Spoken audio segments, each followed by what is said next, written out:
Was I wrong for what I did?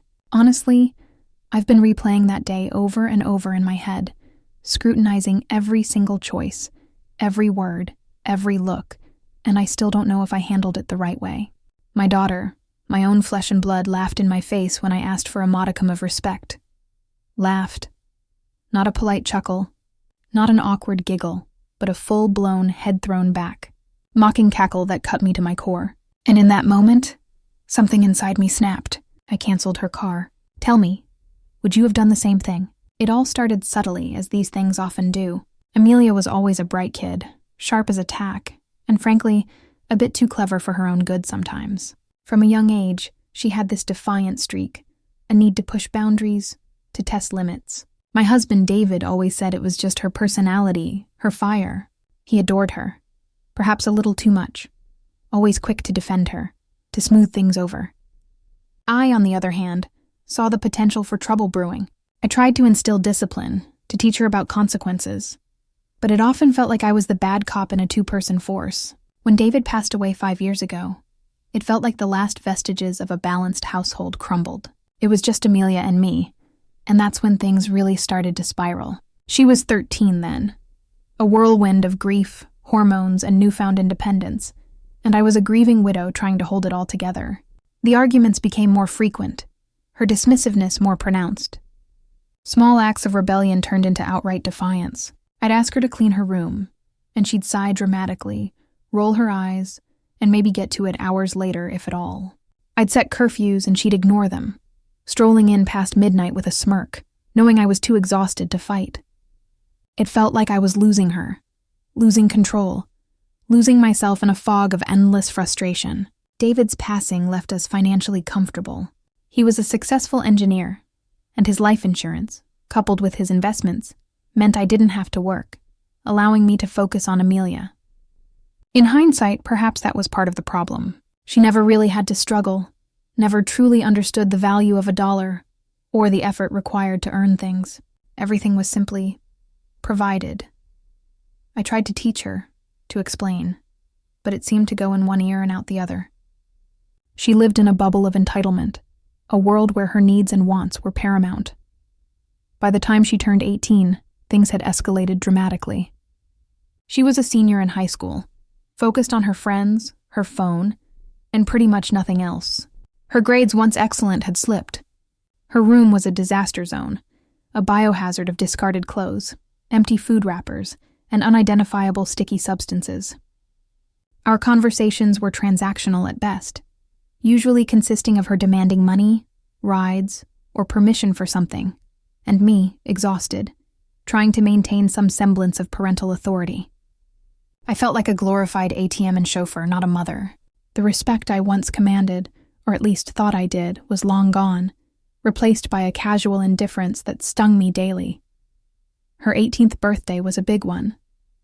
I wanted to do something special, something that would show her how much I loved her, despite all the tension. David had always dreamed of buying her first car, and I wanted to honor that.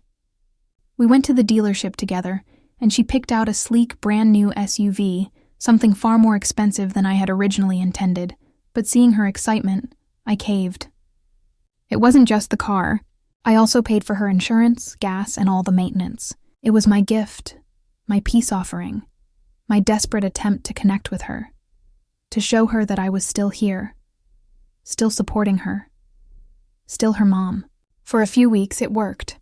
She was thrilled, driving around with her friends, posting endless selfies with her new ride. There was a brief period of calm, a fragile truce in our ongoing battle. I dared to hope that maybe, just maybe, this was a turning point. But the honeymoon phase, as it always does with Amelia, ended abruptly. The car, instead of fostering responsibility, seemed to amplify her sense of entitlement. She started treating me like her personal assistant. "Mom, can you pick up my dry cleaning? I need the car. Mom, can you drop me off at Sarah's? I don't want to drive."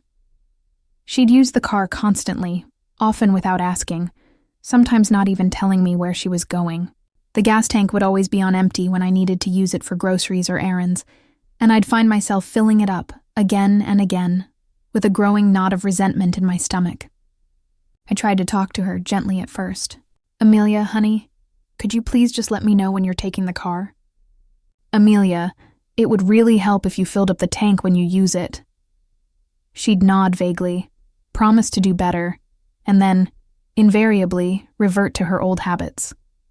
It felt like I was talking to a wall, or worse, like she was actively ignoring me, dismissing my requests as trivial. The breaking point arrived on a Tuesday, a day that felt ordinary in every other respect. I had a doctor's appointment in the afternoon, a checkup I had scheduled weeks in advance. I needed to take the car. I walked into the kitchen that morning, feeling optimistic for once. The sun was shining, and I had a decent night's sleep. Amelia was at the counter, scrolling through her phone, a half-eaten bowl of cereal beside her. "Hey, sweetie," I said, trying to keep my voice light. "I just wanted to remind you that I need the car today for my doctor's appointment. It's at 2. She barely looked up, just grunted. Yeah, whatever. I paused, a little taken aback by her tone. "Amelia, I'm serious. I really need it. Can you make sure it's in the driveway by, say, 1:30? She finally lifted her head, a petulant look on her face. "Ugh, Mom, I was planning on going to the mall with Chloe. I need the car." My blood started to boil. This wasn't the first time she'd made plans without considering my needs, despite me having told her about the appointment days ago. "Amelia, I told you about this appointment. My health is important. You can go to the mall later." She scoffed, a truly dismissive sound. "It's just a checkup, Mom. It's not like you're dying. I don't see why I have to rearrange my plans for your boring old appointments." That was it. That was the phrase that sliced through me, that broke something fundamental. Boring old appointments. My health, my well-being, reduced to a trivial inconvenience for her mall trip. The casual cruelty of it, the utter lack of empathy, was like a physical blow. My voice, which I tried to keep steady, came out a little shaky. "Amelia, I bought you that car. I pay for everything related to it. The least you can do is show me some respect and acknowledge my needs." She looked at me then, truly looked at me, and a slow, wicked grin spread across her face. And then she laughed, a loud, mocking, derisive laugh that echoed in the silence of the kitchen. Her head tilted back, her eyes sparkling with what looked like pure amusement. It was as if I was a pathetic joke, a minor annoyance she could easily swat away. "Respect?" she gasped between peals of laughter. "Mom, you're hilarious. You think I respect you when you're always nagging me? Get real." So that's the situation I was in, and I had to make a choice. Here I was, standing in my own kitchen, being openly mocked by my own daughter, for simply asking for respect and for her to honor a prior commitment. The car, the very symbol of my generosity, had become a weapon she wielded against me. I felt a cold calm descend, replacing the usual storm of anger and hurt. Before I tell you what happened next, I want you to pause and comment below what you would have done in my shoes. How would you have reacted to that level of disrespect from your child? My mind raced, but oddly, it felt clear. I stared at her, her laughter still ringing in the air, and a decision solidified within me. A profound, unshakable certainty. I took a deep breath. "Get real, huh?" I said, my voice eerily calm, devoid of any emotion. Her laughter died down, replaced by a wary look. She must have sensed the shift in my demeanor. "Amelia," I continued, "I bought that car for you. I pay for the insurance. I pay for the gas. I pay for the maintenance. All of that comes from my money. Money that your father and I worked for. Money that is supposed to be for our family's well-being. And you think it's okay to laugh in my face when I ask for something as basic as respect and consideration?" She tried to interrupt. "Mom, it's just a car." "No." I cut her off, my voice rising slightly. "It's not just a car. It's a privilege that you have clearly decided you don't need to earn, or respect the person who provides it." I walked over to the kitchen island, pulled out my phone, and with deliberate slowness, opened the app for the car insurance company. Her eyes widened a fraction. "What are you doing?" she asked, a hint of unease in her voice now. "I'm canceling your car," I stated, my finger hovering over the screen. "Effective immediately." Her jaw dropped. "You can't do that!" "You wouldn't," she shrieked, her voice suddenly high-pitched. Gone was the mocking amusement. "Oh, I absolutely can," I replied, pressing the button. The confirmation screen popped up and I showed it to her. Your insurance is canceled. The car is no longer insured. If you drive it, you're breaking the law. And if you get into an accident, you'll be solely responsible for all damages. And since I own the car outright, I'm also having it picked up tomorrow morning. It will be sold. The color drained from her face. Her laughter was long forgotten, replaced by a look of sheer panic and then blazing fury. You bitch! She screamed, lunging forward, her hands clenched. I instinctively stepped back, my heart pounding, but I held my ground.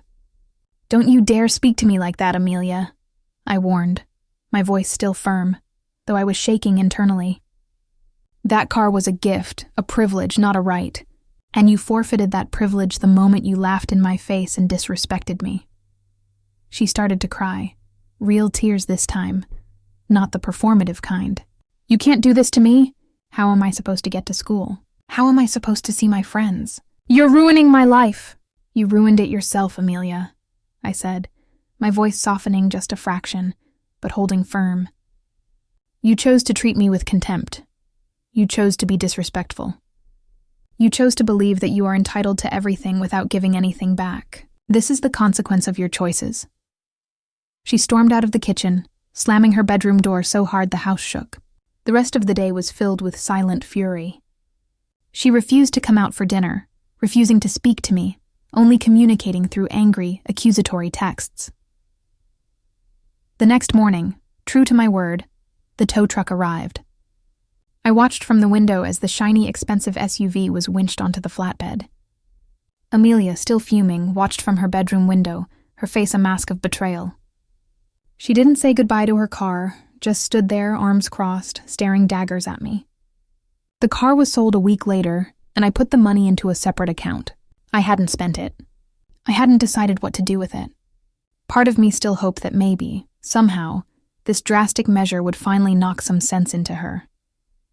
The aftermath was predictably difficult. For weeks, Amelia barely spoke to me. She walked around the house like I was a ghost, or worse, an enemy. Her friends would call, asking why she wasn't driving, and she'd mumble something about Mom being crazy. She had to rely on friends for rides, or take the bus, something she absolutely hated. It was a huge inconvenience for her, and she made sure I knew it every single day. There were more arguments, more tears, more accusations. She called me cruel, heartless, vindictive. She said I didn't love her, that I was just trying to control her. Each accusation was a fresh stab to my already wounded heart. It was incredibly painful, but I held my ground. I reminded her calmly that her choices led to this. I told her that when she was ready to apologize, to genuinely apologize, and to show me some respect, then we could talk about earning back privileges, not just about a car. I even offered to help her find a part-time job so she could start saving for her own car, to understand the value of working for something. She scoffed at the idea. Slowly, painstakingly slowly, things started to shift. The initial rage began to dissipate, replaced by a grudging acceptance of her new reality. She started to understand that her actions had real consequences, that I wasn't going to roll over anymore. There was a quietness in the house, a lack of the usual defiant noise that was both unsettling and, strangely, a little peaceful.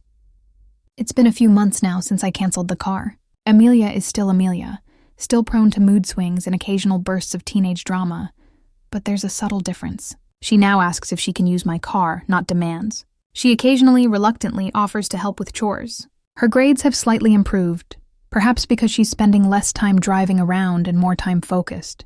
The laughter hasn't returned, the mocking kind. The respect isn't fully there yet, not truly.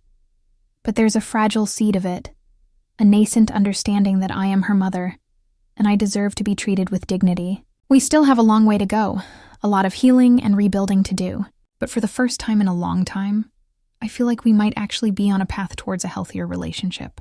I don't regret what I did.